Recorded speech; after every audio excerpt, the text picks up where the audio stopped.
My name is Salamisha Tillett. I'm a critic at the New York Times and author of In Search of the Color Purple, the story of an American masterpiece. I am really delighted to be here with all of you this evening and to be with the cast and the creative team behind this iteration, this reimagination of The Color Purple. So, I just want to make two quick announcements. Unfortunately, Fantasia and Corey could not be with us this evening due to weather, but we have a wonderful group of panelists and artists, and I don't think you're going to be disappointed. So I'm going to start with the one and only Oprah Winfrey.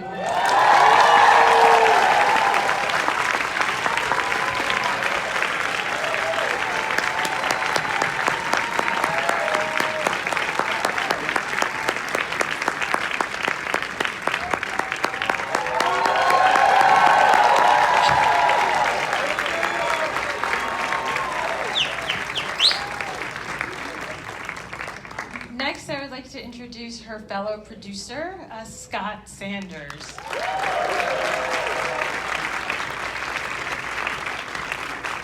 The brilliant visionary behind this film, the director, BLITZ BAZAWULE.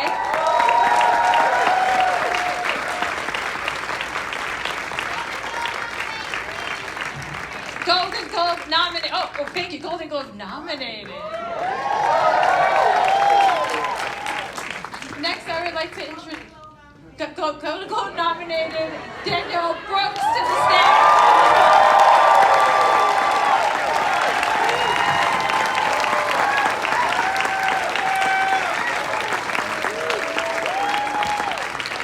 Yeah, and the wonderful, brilliant Taraji people.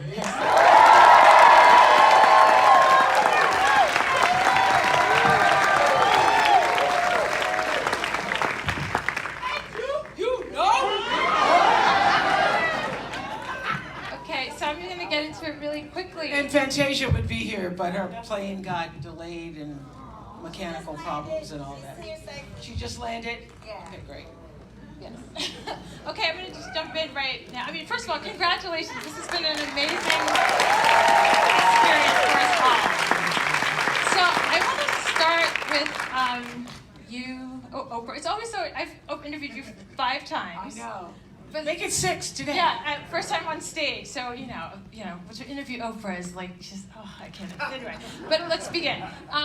So you first fell in love with this book, I remember you saying that you read the book review, and then you ran to the bookstore in Baltimore, and then you sat in that bookstore and just read the whole story, and then you kind of became an evangelist for this, yes. And then wanted to be in the movie so badly, and then God kind of just changed your life. God intervention, no question. Yeah, and then your life changed, and the movie, the book, and then Broadway musical, and now we have a movie, and so of a musical. So I guess I want to ask you, what was it that you saw in that moment when you first read the story that enabled you to come back to it over and over and over again? I saw myself in the story. Dear God, I'm 14 years old. Please explain what's happening to me. And I was going through sexual assault from 9 to 14, asking God the same questions. And I could not believe that there was a story in a book by Alice Walker that had really my name on it. I thought, wow. So it felt validating. And by the end of the story, I felt a sense of hopefulness. I felt empowered by Celi's story, her connection to Shug and Sophia.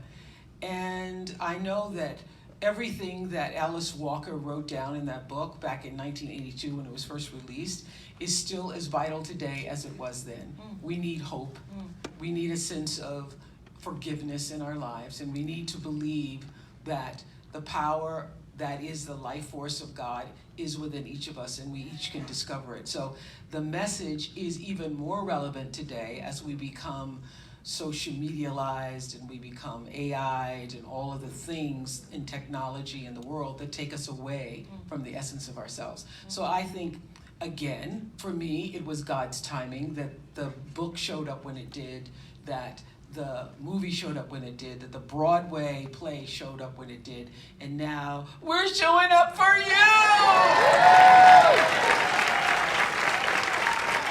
Again, it's all, God's got it. So Scott, used to work for Peter Gruber, who bought the rights to the book that became the movie. But I remember you telling me that you saw the musical in the book, and so Peter was like, okay, go ahead, you see it, I don't necessarily see it. What enabled you to see the musicality of this story and to adapt it to Broadway and now to put it onto the big screen? So what was it about either your relationship with the story, or what did you see in that moment? I had sort of two moments that inspired me. One was Celie as a character. Reading the book, I've never met a protagonist, fiction or nonfiction, that inspired me more than Celie. I couldn't believe that this woman went through the headwinds that she went through in her life, and not only found her own journey to find her own voice and to be seen and to be loved and to find love, but also had the grace to be so loving to Sophia and Harpo, who's the son of the man who's doing all these things, and Shug Avery. And so I was, as a gay man, I was also very moved by the Celie-Shug relationship, and I felt like that had room for exploration and continue to move further past that. And then I think the second thing was, I happened to, and this is a strange thing to say, but I'm old enough I was the first year of desegregation in Florida and went to an all-black high school. And oh, that's the secret. and I knew there was a black woman in there somewhere.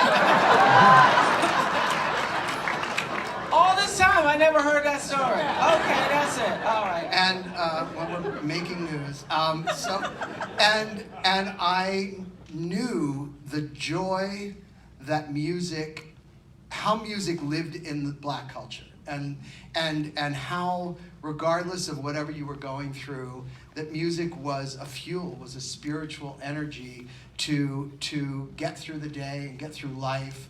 And so both of those things sort of inspired me to say, this story has music in its soul. I feel like it should be on Broadway. There weren't enough diverse shows being produced on Broadway. I ran Radio City Music Hall for a really long time, but I'd never produced on Broadway. And so when I went in to do this, it was very naive. I just thought, well, we'll just make a musical. And, And you put up a lot of that's money. another story. Yeah. So thank you for this. Thank you for envisioning this. So Blitz. I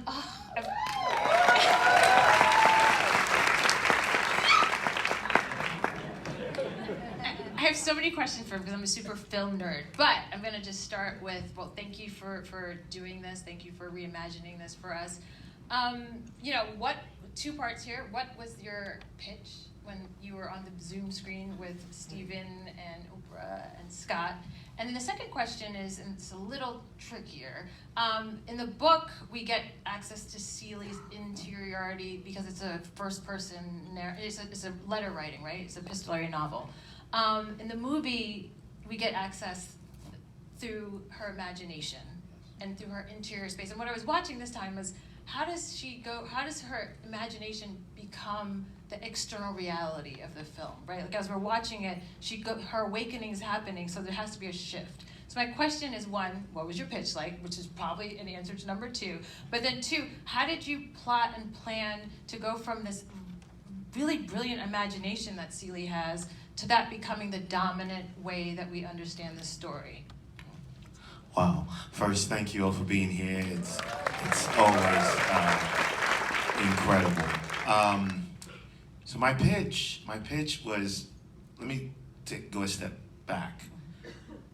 I was incredibly nervous when my agent called and said they were reimagining The Color Purple and my name was in the mix.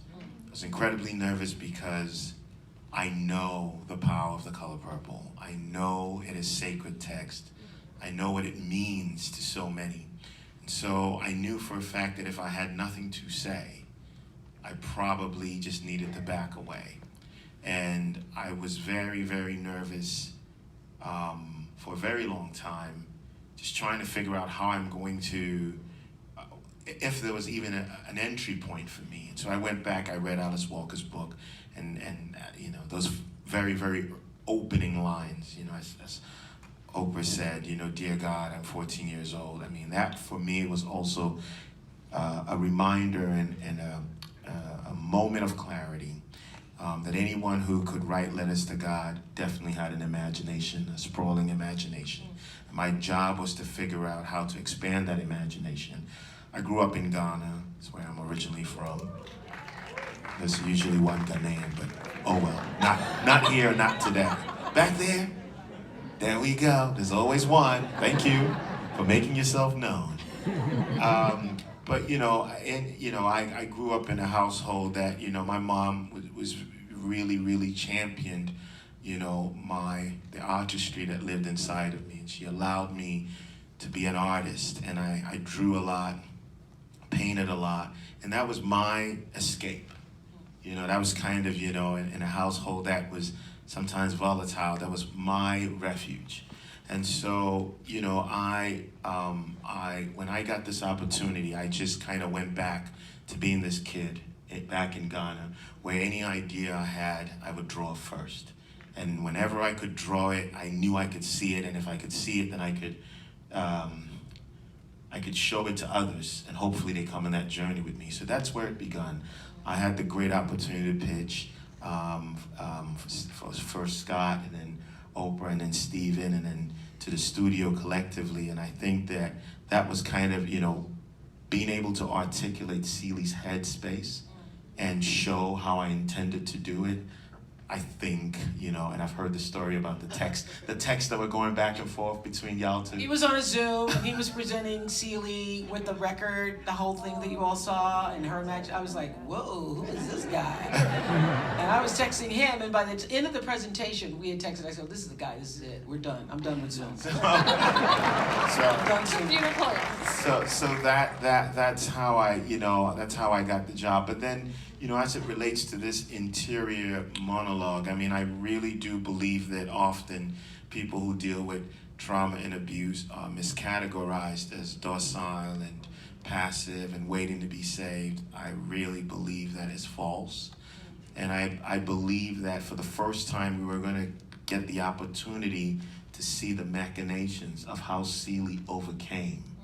Right? Because it just doesn't happen. It's not a moment. It's an ongoing, she chooses to be brave every day, figuring out how to love, who to love, figuring out how to forgive, figuring out how to, escape her trauma and abuse, right? And so those things were kind of ongoing, and I think that taking the audience along that journey, I think has added another layer.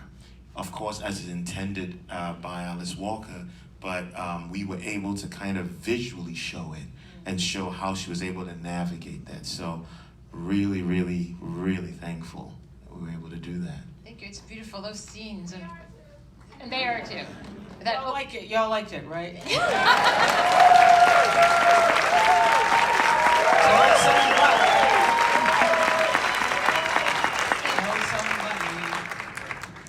Danielle.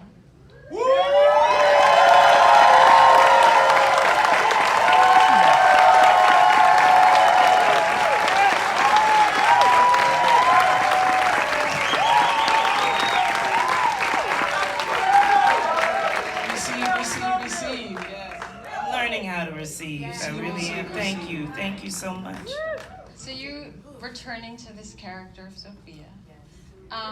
And third time seeing it and just watching the arc that you have to go, your character goes through, because you come in with such power and boldness and defiance, right? And so we're all like, whoa, thank you.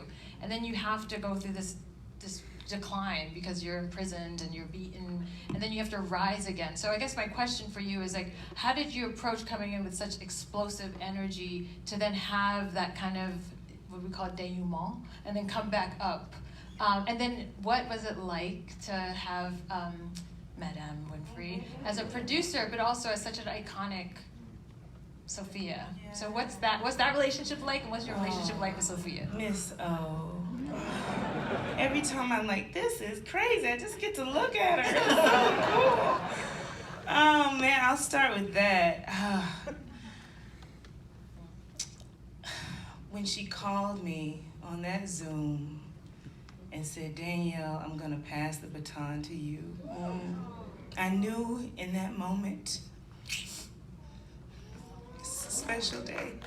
My life was gonna change, and it has. And I was sharing with Blitz and Taraji, they were there, that if she didn't call me, I don't know if I would have felt the freedom to really bring myself to the role.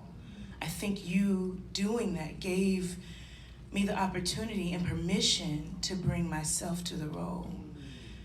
And what you laid down when you did it in 1985 was masterful. It was a masterclass. It was a masterclass. So when you ask me, how I brought this character to life, I stole a lot of what you did. I really did. But when she did give me that permission, it was like, I know that these are huge shoes to fill, but it was now her saying, you can be the cobbler of your own shoe. You can create your own shoe. And that's what I did. And so I started with the book, Alice Walker's words. I go deep with those words, every period, every comma. Like, that's where I love to live as an actor, in the specificity. And then I go deep into Marcus Gardley's, what he's created, what's on the page. Yes, shout out to him. There's a lot of theater people. Y'all know what's up. Marcus Gardley, and then it goes to Blitz, the director, giving me permission because he handpicked all of us because he knew what we were going to bring, and he trusted what we were going to bring. So when we actually got to play, he got out of the way. And so I'm so grateful for that because none of my choices were stifled because of that. So thank you, Blitz. Because I don't know if I'd be a Golden Globe nominee today if it wasn't for you. So thank you. But when we talk about the arc of the character is crazy. It's like a dream as an actor. That's what you want. You want to be able to live in all of the layers of who this character is, the ups and the downs, the hills, the valleys, the mountains, the laughter, all of it, you know what I mean? And at the end of the day, for me, it was a lot of ancestry work. Blood work is what I call it, when you really have to lean on them. And there were times where, the surrendering is so deep that I felt like I just had to truly listen to the ancestors and all of their cries and their woes and everything that they've been through so that I could honor that. So yeah, that's where I'm gonna leave it.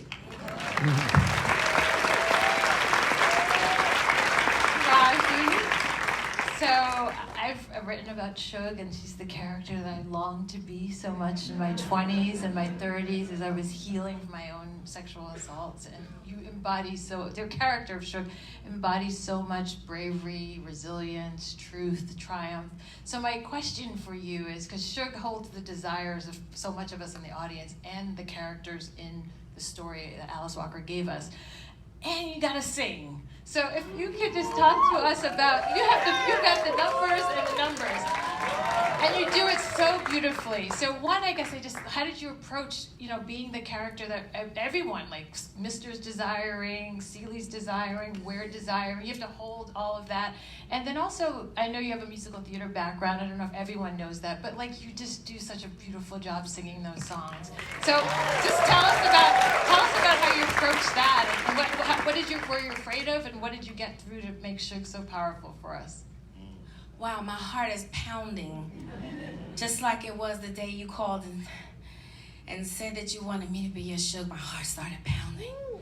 Because when someone believes in you, you want to rise to the occasion for them. This man saw something in me that I didn't see in myself. But she scared the hell out of me. And that's how I pick my characters. Because if the character doesn't scare me, then what am I adding? What am I bringing? Fear is something to overcome. If I can overcome the fear, then me playing this character, I'm being transformed. The audience has no choice but to transform. So I knew I had to do it because I was scared as hell. So I just went back into my, what I did in college, how I trained in college. It's like riding a bike, you never forget. I ran from music because I became a mother really young, and the music industry was just dark to me. Spiritually, it was dark. There was no protection. There was no union. I'm a mother. I need insurance. I need to make sure me and my baby are okay. And I just didn't want to go down that dark road, so I headed west and applied, went for my dreams another way, and literally forgot about singing. And I'll never forget, before my father passed, he died like 3 days before I had to sing His Heart Out Here for a Pimp at the Oscars. We're singing about pimps and hoes at the Oscars. But he said to me, he said, and he sowed these seeds in me when I was really young, you're gonna be one of the greatest actors alive, but wait until the world hears you sing.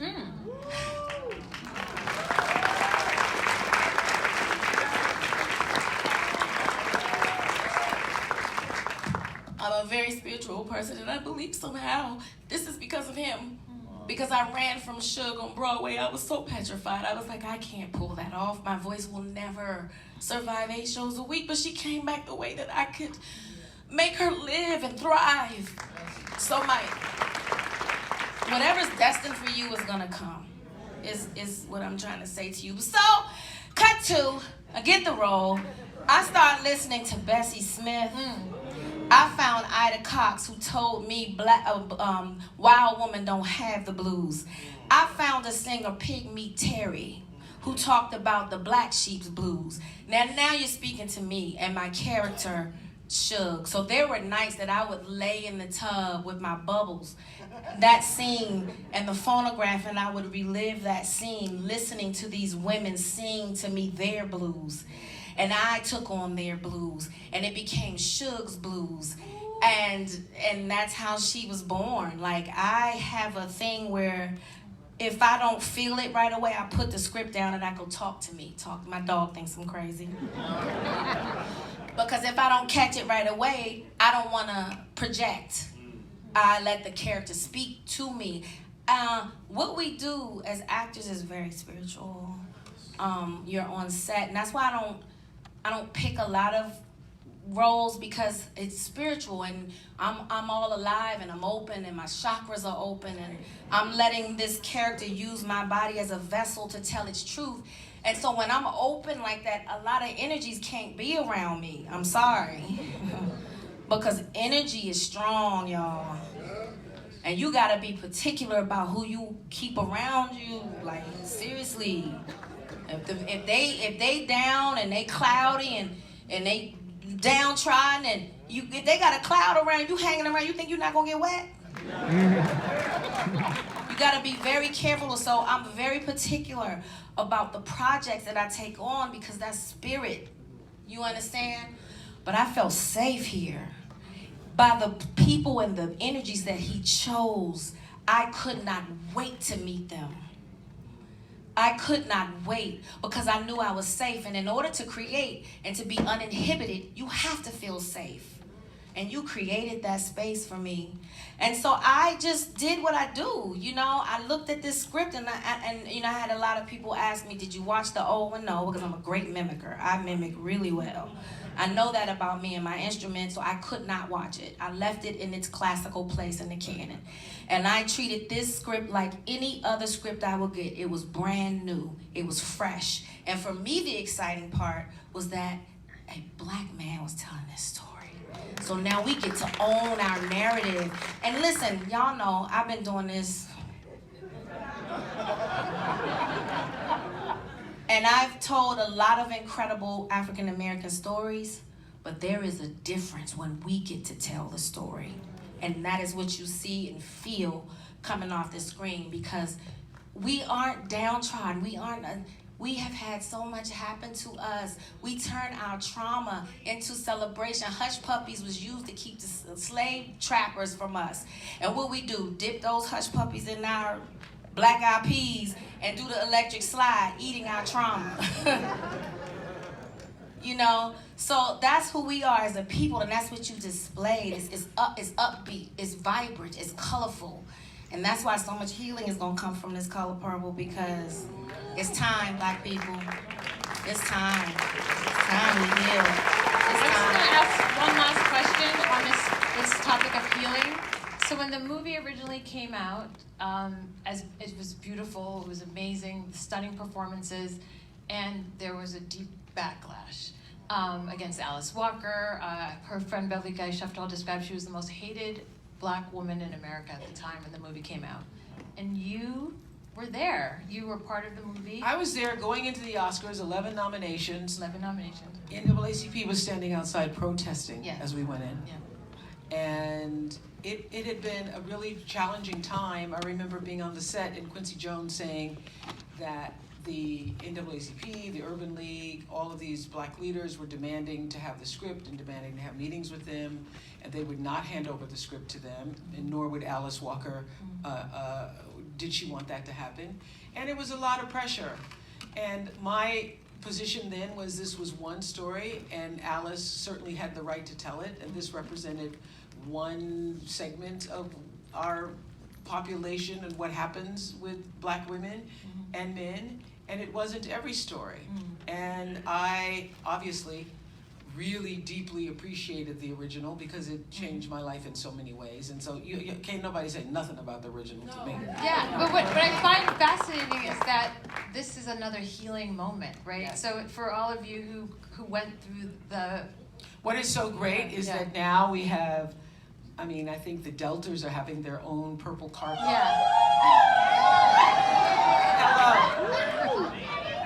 And the Divine Nine are all joining in, and the NAACP, everybody who before was questioning and not all in, they're all in, and it's wonderful to have this kind of support. It just speaks to the prophetic vision that Alice Walker had, that And we had to endurance, catch up and with her. endurance, Yeah. yes. Well, I want to thank you all, and thank you. You just did an amazing Thank job. you so I would much. say the two things that were controversial at the time were, of course, Celie and Shug's love and the depictions of domestic violence and sexual violence. And so now I think we're in a different moment where we can believe The Black hours women. they spent in Yeah. 1985 talking about that kiss. Yeah, and we can. The hours that And were that, spent. I just think it's like a feat to be in this moment with you all. So let's thank you for your tenderness, your kindness.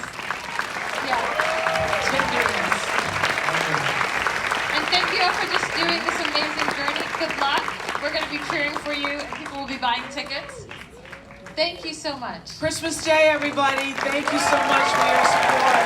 Thank you. Tell your friends. Tell your friends, yes.